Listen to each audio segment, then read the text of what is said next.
ఓం శ్రీ మాత్రి నమః. అందరికీ నమస్కారం అండి. ఈరోజు ఈ వీడియోలో మనం ధనుసు రాశి వారి యొక్క జాతక ఫలితాల గురించి తెలుసుకుందాం. ఏప్రిల్ 27వ తేదీ ఈ రాశి వారికి ఒక స్త్రీ యొక్క రాగా, ఒక స్త్రీ యొక్క అదృష్టం అనేది కలగబోతుంది. ఆ స్త్రీ ఎవరు? ఎక్కడున్నా సరే ఈ వీడియోకి ఒక 10 నిమిషాలు కేటాయించి చివరి వరకు వింటేనే మేము చెప్తున్నామో మీకు పూర్తిగా అర్థమవుతుందండి. శ్రీ నిదానం పాటి లక్ష్మీ అమ్మవారి జ్యోతిష్యాలయం. గురువు గారు రామరాజు గారండి. ప్రేమ సమస్యలు, పెళ్లి సమస్యలు, ఉద్యోగ సమస్యలు, రాజకీయ సమస్యలు, వ్యాపారం, విద్య, ఉద్యోగం ఇలా ఏ సమస్యలకైనా ఈ గురువు గారు చాలా చక్కటి పరిష్కారాలు చెప్తారండి. చెప్పినట్టుగా జరుగుతుంది.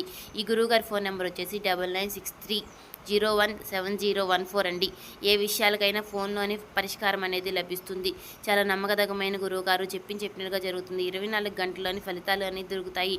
నమ్మకం ఉంటే ఈ గురువు గారిని ట్రై చేసి చూడండి. ఈ రాశి వ్యక్తులు ఎవరైతే ఉన్నారో చాలా మంచివారై ఉంటారండి. అంటే కలలో కూడా ఎవరినైనా ఇబ్బంది పెట్టాలి, ఎవరినైనా మోసం చేయాలి అనుకునే వ్యక్తులు కానే కారు. లోపల ఒకలా, పైకి ఒకలా ఇలా నటించడము, యాక్టింగ్ చేయడము అనేది ఈ రాశి వారికి అసలు చేత కాదు. ఏదైనా సరే ఉన్నదేదో మొహం మీదే మాట్లాడుతూ ఉంటారు. అంటే కొంతమంది తీయగా మాట్లాడుతూ, కానీ కొంతమంది ఏంటంటే మనసులో ఈర్ష్య, అసూయ కలిగి ఉంటారు. మోసం చేయడము అనేది ఈ రాశి వారికి అసలు చేత కాదని చెప్పుకోవచ్చు. అయితే ఈ రాశి వారికి కూడా కష్టాలు చాలా ఎక్కువగా ఉంటాయి. ఎందుకంటే అమాయకత్వం ఉన్నప్పుడు నటించడం చేతగాని మనుషులకు ఈ రోజుల్లో నిందలు, అవమానాలు, బాధలు, కష్టాలే ఎక్కువగా ఉంటున్నాయి. ఎందుకంటే తెలివిగా ఉన్న వారందరేమో హ్యాపీగా బతికేస్తున్నారు. ఎక్కడ ఎలా మాట్లాడాలో, ఎక్కడ ఎలా ఉండాలో సమయస్ఫూర్తిని ఉపయోగించి ఎప్పటికప్పుడు కూడా హ్యాపీగా గడిపేస్తున్నారు. కానీ ఇలాంటి నటన చేతకాని మనుషులు ఏమిటి అంటే, ఉన్నది ఏదో మొహానే మాట్లాడేసి జనం చేత అనిపించుకుని, వీరిళ్ళో గయ్యాళ్ళ వాళ్ళు, వీరి నోట్లో నోరు పెడితే మనం గెలవలేనని చెప్పేసి ఇలా రకరకాలుగా మాటలు పడుతూ ఉంటున్నారు. అంటే తప్పు చేసింది ఎదుటి వాళ్ళైనా సరే వీరినే తప్పుడుగా చూసే అవకాశం అనేది ఉంటుంది. అలా ఈ రాశికి చెందిన వారు ఏంటంటే చాలా అమాయకంగా ఉంటారు. అలాగని తెలివితేటలు లేవనుకుంటే మాత్రం చాలా పొరపాటండి. ఈ రాశికి చెందిన వారికంటే ఇంకా తెలివైన వారు ఎవరు ఉండరని కూడా చెప్పుకోవచ్చు. మంచితనానికి మంచితనము, అమాయకత్వానికి అమాయకత్వము, ఇలా అన్ని రకాలుగా కూడా వీరి దగ్గర అన్ని రకాలైనటువంటి లక్షణాలు కలిపి మనకి కనిపిస్తూ ఉంటాయి. అలాగనికే వీరి అందం విషయానికి వస్తే గనక రూపంలో కూడా వీరు చాలా చక్కగా ఉంటారు. రాశికి చెందిన వారు స్త్రీలు కానివ్వండి, పురుషులు కానివ్వండి చాలా చక్కటి మొహాన్ని కలిగి ఉంటారు. చాలా ప్రశాంతంగా ఉంటారు. మనసులో ఈర్ష్య, ద్వేషాలు ఉండవు. కాబట్టి ఆ మంచితనం అనేది వారి మొహంలో చక్కగా కనపడుతూ ఉంటుంది. మంచి రూపము, ఆకర్షణీయంగా పెద్ద పెద్ద కళ్ళతోటి, పొడవైనటువంటి జుట్టుతోటి చాలా చక్కగా ఉంటారు. వీరి జీవితంలో పడినటువంటి కష్టాలు ఎవరూ పడలేరండి. కానీ వీరికి ఉన్నటువంటి మంచితనం వలన, మంచితనానికి తోడుగా ఆ దైవానుగ్రహం ఉండి ఆ దేవుడు వీరిని ఎక్కడికక్కడ కాపాడుతున్నారు అని చెప్పుకోవచ్చు. అయితే ఈ రాశికి చెందిన వారు పురుషులు ఎవరైతే ఉన్నారో వారిని ఒక స్త్రీ రహస్యంగా ఎప్పటినుంచో కూడా ఇష్టపడుతూ ఉంటుంది. ఒక్క మాటలో చెప్పాలంటే వీరికి ఒక వయసు వచ్చినప్పటి నుంచి కూడా ఎప్పుడూ కూడా వీరిని ఒక స్త్రీ ఇష్టపడుతూ ఉంటుంది. వారికి ఒక యుక్త వయసు వచ్చినప్పటి నుంచి కూడా, అంటే వీరు ఏదైనా పనికి వెళ్ళనివ్వండి, లేదా వీరు చదువుకునే చోట కానివ్వండి, లేదంటే వీరు ఉద్యోగం చేసే చోట కానీ, ఇలా ఏంటంటే యుక్త వయసు వచ్చినప్పటి నుంచి కూడా ఇప్పటికీ కూడా ఏంటంటే వీరిని ఒక స్త్రీ ఎప్పటికీ కూడా ఇష్టపడుతూ ఉంటుంది. అయితే వీరిని ఒక విషయం ఈ రాశిలో ఉన్నటువంటి పురుషులకి కొంతమంది తెలిసి ఉండొచ్చు, కొంతమందికి తెలియక ఉండొచ్చు. ఎందుకంటే వీరు చాలా పెద్దగా పట్టించుకోకపోవడం, వీళ్ళ పని వీరు చేసుకుంటూ వెళ్ళిపోతూ ఉంటారు. వీరు చక్కగా ఉండడం వల్ల కానివ్వండి, లేదంటే వీరికి ఉన్నటువంటి తెలివితేటల వల్ల కానివ్వండి, వీరికి ఉన్నటువంటి మాటల్లో ఆ టాలెంట్ వల్ల కానివ్వండి, వీరి పనులు అనేవి వారికి బాగా నచ్చుతాయి. రాశికి చెందిన వారు పనిచేసేటప్పుడు చూడాలండి ఎంత శ్రద్ధగానో, ఎంత బాధ్యతగానో చేస్తూ ఉంటారు. వీరు పని చేస్తుంటే చాలా ముచ్చటగా ఉంటుంది చూడడానికి కూడా. అంత శ్రద్ధగా చేస్తారు. అలాగే డేరింగ్ అండ్ డాషింగ్గా ఉంటారు. ఎవరికైనా భయపడడం, లొంగటం అలాంటివి వీరికి చరిత్రలోనే లేవని చెప్పుకోవచ్చు అనమాట. మంచితనానికి వీరు ఎంతైనా సరే మాట వింటారు. ఎంతైనా వీరి చేత ఏమైనా చేపించుకోవచ్చు. పని కావాలన్నా, ఏదైనా సహాయం కావాలన్నా. కానీ వీరిని గట్టిగా అరిచి వీరిని ఏదైనా ఒక మాటని వీరి చేత ఏదైనా పని చేపించుకోవాలి అనుకుంటే మాత్రం పైనుంచి ఆ భగవంతుడు దిగి వచ్చినా కూడా వీరు వినరు. అంత ఇదిగా ఉంటారు. మంచితనానికి లొంగిపోతారు కానీ భయపెడితే మాత్రం ఎక్కడా కూడా ఈ రాశి వారు అసలు లొంగరు. ఇలాంటి లక్షణాలన్నీ కూడా వీరు ఏంటంటే వీరు పనిచేసే చోట ఒక స్త్రీ గమనించి ఆ పనులన్నీ కూడా వారికి నచ్చుతున్నాయి. వీరి యొక్క మాట తీరు కానివ్వండి, ఆ పని కానివ్వండి, ఇలా అన్నీ కూడా నచ్చుతున్నాయి. అలా నచ్చి ఆ స్త్రీ ఏమిటంటే వీరి మీద అభిమానం అనేది పెంచుకుంటూ ఉంటుంది. ఎలాగైనా సరే వీరితో మాట్లాడాలి, లేకపోతే వీరి యొక్క ఫోన్ నెంబర్ తెలుసుకోవాలి అనే విధంగా ఆలోచిస్తూ ఉంటుంది. వీరితో ఏలైనా మాట్లాడాలి, వీరికి ఏదైనా సలహాలు ఇవ్వాలి అలాగే మీరు గమనించండి, మీరు పనిచేసే ప్రాంతంలో కానీ, లేకపోతే మీ బంధువుల్లో అవ్వచ్చు, లేకపోతే మీ ఇరుగు పొరుగు వారిలో కానీ, లేదంటే ఒక స్నేహితుల్లాగా అవ్వచ్చు, ఇలా ఒక స్త్రీ మీతో తరచుగా మాట్లాడడానికి ఇష్టపడుతూ ఉంటుంది. ఆమె డైరెక్ట్‌గా మీతో ఎదురుపడి మాట్లాడొచ్చు, లేకపోతే మీకు ఫోన్ కాల్ ద్వారా మాట్లాడవచ్చు. అక్కడ కారణం ఏమీ లేకపోయినా కావాలని కదిలించి, ఏదో ఒకటి మాట కలపటము, ఏదైనా సలహాలు ఇవ్వడము, అడగకపోయినా పలకరించడము ఇలాంటివి చేస్తూ ఉంటుంది. అయితే ఈ విషయాన్ని మనం తప్పుగా తీసుకోవాల్సిన అవసరం అయితే ఏమీ లేదు. ఎందుకంటే ప్రతిదాన్ని కూడా మనం తప్పుడు దృష్టితో చూడలేము. ఒక్కొక్క విషయంలో ఒక్కొక్కరికి ఒక్కొక్కళ్ళు నచ్చుతూ ఉంటారు. ఎందుకు నచ్చుతారు అనే దానికి కారణాలేమీ ఉండవు. ఎందుకంటే వీరికున్నటువంటి టాలెంట్‌ని బట్టి ఆ స్త్రీ వీరి మీద అభిమానాన్ని పెంచుకుంటుంది. ఆడవారి మనస్తత్వం ఎప్పుడూ కూడా అలానే ఉంటుంది. మగవారి దగ్గర ఉండవలసిన లక్షణాలన్నీ కూడా సరిగ్గా ఉన్నప్పుడు, అంటే వారు కుటుంబాన్ని చూసుకునేటటువంటి విధానాన్ని బట్టి, లేదంటే కుటుంబాన్ని ప్రేమించే విధానాన్ని బట్టి, వారి యొక్క సంపాదనను బట్టి, లేదంటే వారి యొక్క టాలెంట్‌ని బట్టి, సమయస్ఫూర్తిని బట్టి, లేదంటే వారి యొక్క డేర్‌ను బట్టి ఏంటంటే ఆడవారు అలా వారి యొక్క అభిమానాన్ని పెంచుకుంటూ ఉంటారు. కాబట్టి ఇలాంటివన్నీ కూడా ఆడవారు గమనిస్తూ ఉంటారు. చూసి చూడనట్టుగా అలాంటివి గమనిస్తూ ఉంటారు. అలా కాకుండా పిరికితనంగా ఉండే వాళ్ళని, కుటుంబాన్ని పట్టించుకోని వాళ్ళని, ఎప్పుడూ కూడా ఆడవాళ్ళని ఇబ్బంది పెట్టే వాళ్ళని, ఇలాంటి వాళ్ళు అంటే ఎప్పుడూ కూడా ఆడవారు అసలు గమనించరు ఇలాంటి వాళ్ళని. కాబట్టి మీలో ఉన్నటువంటి లక్షణాలన్నీ కూడా నచ్చి ఆ స్త్రీ మిమ్మల్ని గమనిస్తుంది. తప్పుడు ఉద్దేశాలతో కాకుండా ప్రతిదీ కూడా మనం తప్పుడుగా చూస్తే మాత్రం అది తప్పుడుగానే ఉంటుంది. మంచి ఉద్దేశంతో చూస్తే అది మంచిగానే ఉంటుంది. మీరు వివాహం కాని వారైతే ఆ స్త్రీకి కూడా వివాహం కాకపోతే, మీకు వివాహం కాకపోతే మీరు ఆ స్త్రీని పెళ్లి చేసుకోవచ్చు. అలాంటి దానికి ఏమీ ఇబ్బంది ఉండదు. మీ ఇద్దరికి వివాహం కాకపోతే వివాహం చేసుకోవచ్చు. ఎందుకంటే మీరు ప్రేమించే అమ్మాయి కన్నా మిమ్మల్ని ప్రేమించే అమ్మాయి దొరకడం అనేది అదృష్టంగా చెప్పుకోవచ్చు. ఎందుకంటే వాళ్ళు చాలా చాలా సిన్సియర్‌గా ప్రేమిస్తూ ఉంటారు కాబట్టి, వివాహం కాని వారైతే వివాహం చేసుకోండి.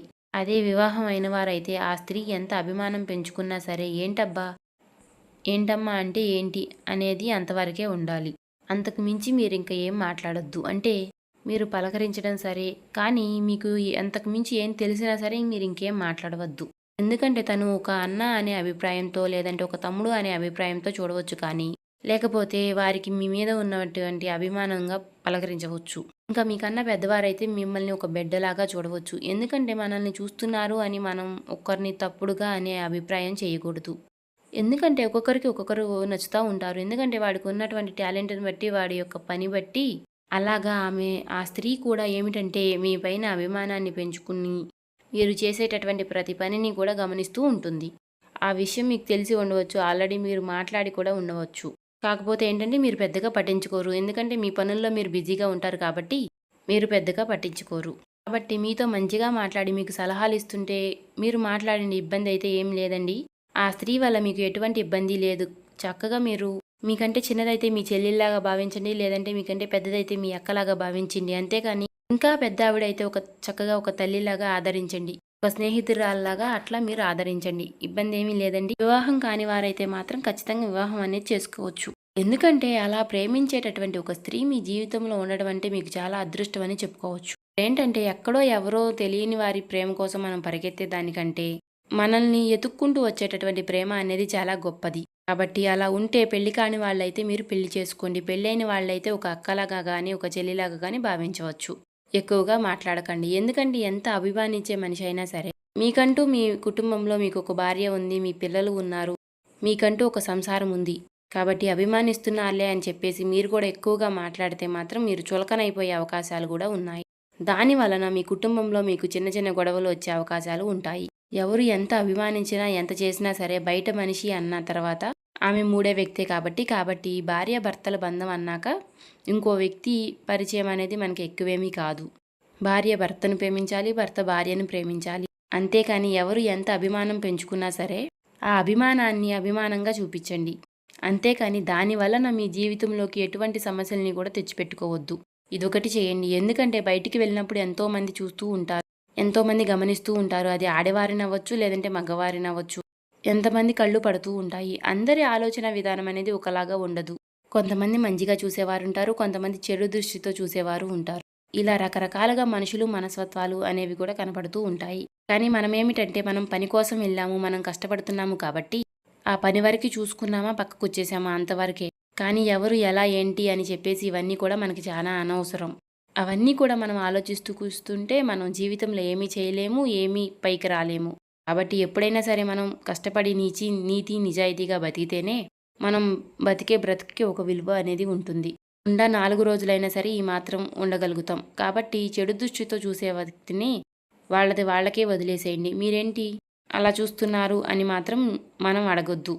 మనం అడగాల్సిన అవసరమూ లేదు. ఒకవేళ అడిగినా సరే అలాంటి వాళ్ళు అసలు మారరు. కాబట్టి ఎవరైనా సరే ఏ స్త్రీనైనా సరే మీరు గౌరవించండి. గౌరవంగా, అభిమానంగా మీరు మాట్లాడండి. తను తప్పుడు ఉద్దేశంతో చూస్తుందని ఇక్కడెక్కడా కూడా మనకి తెలియదు. తను కూడా మిమ్మల్ని అభిమానంగా చూస్తుంది. తను ఇచ్చేటటువంటి సలహాలు, సూచనలు మీకు చాలా బాగా ఉపయోగపడతాయి. మీరు చేసేటటువంటి బిజినెస్‌లో కానివ్వండి, లేదా ఉద్యోగంలో కానివ్వండి, మంచి సలహాలు ఏమైనా ఇస్తుంటే తీసుకోండి. దానికి మించింది ఏమీ లేదు. అలా చేయకండి, ఇలా చేయొద్దండి అని ఏమన్నా చెప్పిందనుకోండి, వినండి, తప్పేముంది దాంట్లో. మంచి అంటే ఎంతవరకు వినాలో, ఎంతవరకు వినకూడదో అటువంటి అవగాహన, ఆలోచన అనేది మీకు ఉండాలి. అలాగ గనక మీరు చేసుకున్నట్లయితే అలాంటి ఇబ్బంది అనేది మీకు ఉండదు. ఆ స్త్రీ వల్ల మీకు లాభమే తప్ప ఎటువంటి నష్టము అనేది మీకు ఉండదు. ఇంకా కొంతమందికి భార్య రూపంలో కూడా బాగా కలిసి వచ్చే అవకాశం అనేది ఉంటుంది.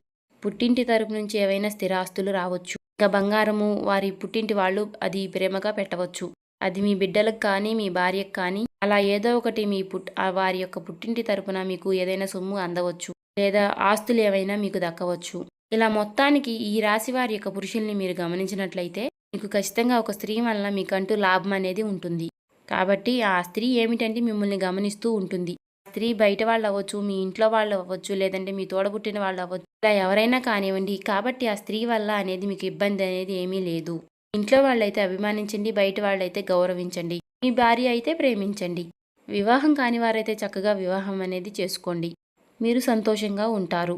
ఎందుకంటే ఈ రాశికి చెందిన వారు స్త్రీలని చాలా బాగా గౌరవిస్తారండి. ఎందుకంటే ఈ రాశికి చెందిన వారు మగవారు ఆడవారిని అసలు ఒక్క మాట కూడా తూలి అనరండి. ఏ పనిలో అయినా సరే కష్టపెట్టకుండా, ఇబ్బంది పెట్టకుండా చూస్తారు. చాలా గౌరవంగా, ఆప్యాయతగా చూస్తూ ఉంటారు. రాశికి చెందిన వారు మగవారు భార్యని చాలా ప్రేమిస్తూ ఉంటారు. మనస్ఫూర్తిగా ప్రేమిస్తూ ఉంటారు. వారి కోసం వీరు ఎంత కష్టమైనా సరే చేయడానికి సిద్ధంగా ఉంటారు. ఎప్పుడన్నా అరిసినా చేసినా కూడా ప్రేమతోనే అరుస్తూ ఉంటారు. అలా మాటలో చెప్పాలంటే ఈ రాశి వారికి ఎంతగానో పేరు పెట్టే అవకాశం అనేది లేదండి. వీరు చాలా మంచివారని చెప్పుకోవచ్చు. వీరిని జీవిత భాగస్వాములాగా పొందడం చాలా అదృష్టమని చెప్పుకోవచ్చు. అలాగే ఈ రాశి వారు స్త్రీలైనా సరే చాలా చాలా మంచి వాళ్ళండి. చాలా మంచి మనస్తత్వం కలిగి ఉంటారు. ఇక కష్టాల గురించి అంటారా? కష్టాలు అన్న తర్వాత ప్రతి మనిషికి వస్తూనే ఉంటాయండి, పోతూ ఉంటాయి. పైకి ఎవరు కూడా ఎలా కనిపించినా సరే అవి ఎవరికి ఉండే కష్టాలు వారికే ఉంటాయి కదండి. మనం ఏంటంటే ఆ దైవాన్ని నమ్ముకుని మనసారా ఆ దైవాన్ని మనం ఆరాధిస్తే కనుక మనకి అంతా కూడా మంచి జరుగుతుందండి. నిత్యము కూడా మనం ఇంట్లో దీపారాధన చేసుకోవడము, అలాగే సోమవారం రోజున శివాలయానికి వెళ్ళి శివుడికి అభిషేకం చేసి రావడము, మంగళవారం రోజు ఆంజనేయ స్వామి గుడికి వెళ్ళి రావడము, అలాగే శనివారం రోజున వెంకటేశ్వర స్వామికి తులసి మాలను సేకరించడము. సో చూశారు కదండి, ఇలాంటివి చేస్తే మనకు ఉన్నటువంటి నెగిటివిటీ అంతా కూడా పోతుంది, పాజిటివిటీ పాస్ అవుతుంది. ఇంకా ఎవరైనా మన ఛానల్ని కొత్తగా చూసేవారంటే సబ్స్క్రైబ్ చేసుకోండి. వాళ్ళు దయచేసి సబ్స్క్రైబ్ చేసుకోండి. ఈ వీడియో నచ్చితే ఓం శ్రీ మాత్రే నమః అని కామెంట్ చేయండి. ఓం నమ శివాయ అని కామెంట్ చేయండి. ఇంకా లైక్ చేసి మాకు సపోర్ట్ చేయండి.